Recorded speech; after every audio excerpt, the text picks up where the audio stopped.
महाराष्ट्राचा आवाज आपल्या हक्काचा। नवा आवाज महाराष्ट्र न्यूज चॅनल मध्ये आपले स्वागत आहे। तर पाहूया आजच्या महत्त्वाच्या काही घडामोडी। कल्याणच्या चिकनीपाडा परिसरातील सप्तशृंगी इमारतीचा स्लॅब कोसळल्याची घटना घडली। कल्याण पूर्व मंगलराघव नगर चिकनीपाडा परिसरात ही धक्कादायक घटना घडली। इमारतीचा स्लॅब कोसळल्यानंतर काही नागरिक अडकले। या दुर्दैवी घटनेत 6 जणांनी जीव गमावला तर 6 जण गंभीर जखमी झाले आहे।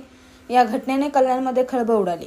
कल्याणमधील चिकनीपाडा परिसरातील 4 मजली सप्तशृंगी इमारतीचा दुसऱ्या माळ्याचा स्लॅब कोसळला। दुसऱ्या माळ्याचा स्लॅब थेट पत्त्यासारखा तळमजल्यापर्यंत कोसळला। या इमारतीच्या ढिगाऱ्याखाली अनेक जण अडकले होते। यातील 6 जणांचा दुर्दैवी मृत्यू झालाय तर 6 जण गंभीर स्वरूपात जखमी झाले आहेत। त्यांच्यावर उपचार कल्याणच्या विविध हॉस्पिटलमध्ये सुरू आहे। इमारतीचा स्लॅब कोसळल्यानंतर अग्निशमन दल, TDRF, स्थानिक लोकप्रतिनिधी, पोलीस दल, सामाजिक कार्यकर्त्यांकडून मदत कार्य सुरू करण्यात आलं। इमारतीचा स्लॅब कोसळल्यानंतर जखमींना इमारतीतून बाहेर काढले। तातडीने उपचारासाठी रुग्णालयात दाखल केलं। सुमारे 4 तासापासून सलग रेस्क्यू ऑपरेशन सुरू होतं। इमारत धोकादायक होती की नाही याची चौकशी केली जात आहे। दुर्घटनेच्या वेळी 4थ्या मजल्यावर कोबा करण्याचे काम सुरू होते। व्यंकट चव्हाण हे काम करत असताना स्लॅब कोसळला।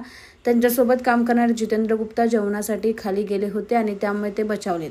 घटनास्थळी पोलीस बंदोबस्त वाढवण्यात आला असून इमारतीभोवतीचा परिसर सुरक्षिततेच्या कारणास्तव रिकामा करण्यात आला होता। प्रशासनाकडून दुर्घटनेच्या कारणांचा शोध सुरू असून प्राथमिक माहितीनुसार इमारतीची अवस्था जीर्ण होती।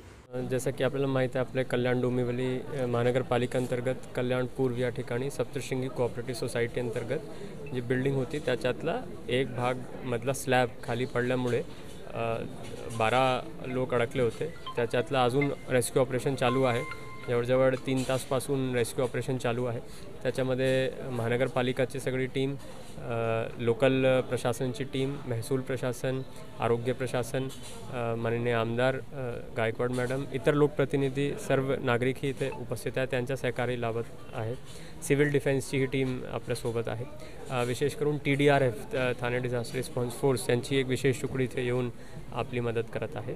आतापर्यंतची जे रेस्क्यू ऑपरेशनचे आहे त्याच्यामधले 12 लोक जे अडकले होते त्याच्यातले आपण सर्व काढलेत। अजून आपलं काम चालू आहे, पण त्याच्यातले 6 लोकांची अनफॉर्च्युनेटली दुर्दैवी मृत्यू झालेली असा प्राथमिकदर्शनी आपल्याला कळते।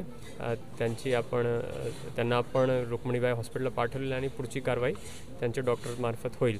आणि उरलेले जे 6 लोक आहेत ते आज रोजी ते ट्रीटमेंटवर विविध ठिकाणी विविध हॉस्पिटल्सवर त्यांचे ट्रीटमेंट चालू आहे। सर, ही या बिल्डिंगला धोकादायक बिल्डिंग होती असं समजतंय, काय नक्की माहिती आहे, काय सांगू? जे आपले C1 C2 कॅटेगरी आपण महानगरपालिकामार्फत घोषित करतो त्याच्यामधली हे सध्या इमारत नव्हती।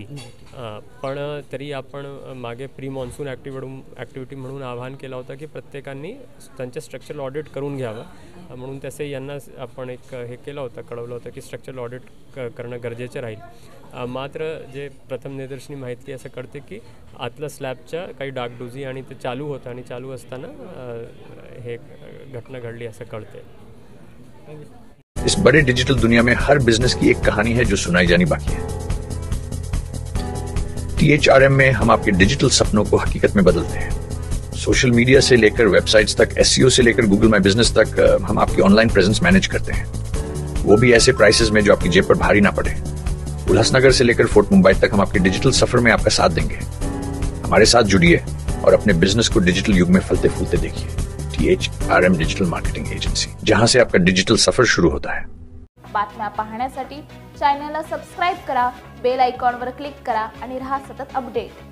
तुमच्या परिसरातील काही घडामोडी किंवा समस्या असतील तर आमच्या वृत्तवाहिनीला संपर्क करा आणि तसेच सतत अपडेट राहण्यासाठी आमच्या वृत्तवाहिनीला सबस्क्राइब करा आणि बेल आयकॉन दाबायला विसरू नका।